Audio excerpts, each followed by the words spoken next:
So we're on part 2 of types of law, and we were on administrative law where the last video cut off. So another like administrative agency would be like the Environmental Protection Agency, so the EPA.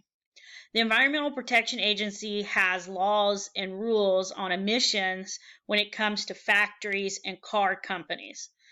So car companies and factories that are going to operate here in the United States have to follow those laws. They have to follow those standards. If the company fails to do it, the EPA is going to fine them, and they will fine them every single day until they get back up to code with the EPA.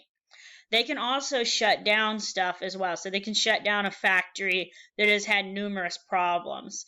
Same thing with the Food and Drug Administration, all those government agencies, the administration stuff, that is administrative law. The Center for Disease Control, the CDC.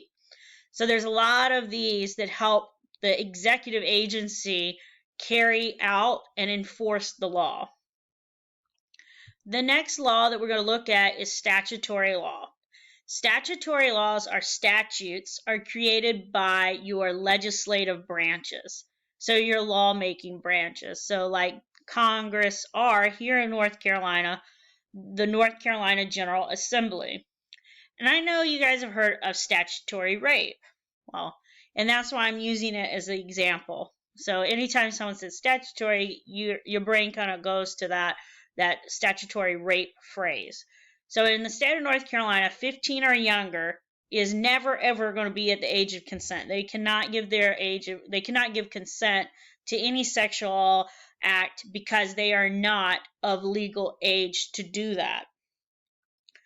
So that is a state law. So statutory state laws.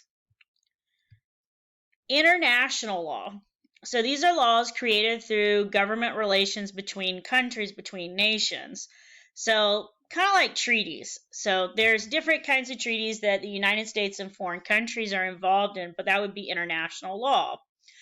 A good example would be like the Geneva Conventions. So we have this international agreement that when prisoners of war are taken as a part of wartime, they will be treated fairly, that they will be treated according to their rank, and they will not be, experimented on or forced to work in camps or anything like that.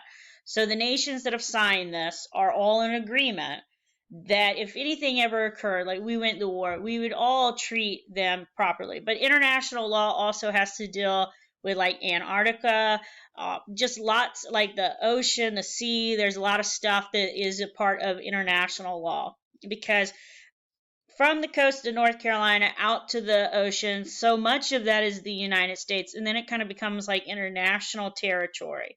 And so how do you deal with that? Well, you would look at the international law dealing with it. I hope this helps you understand the different types of law. I know some of it was review. Some of it was kind of new, and that's okay. But you're going to have an assignment based on these different types of law and what they are.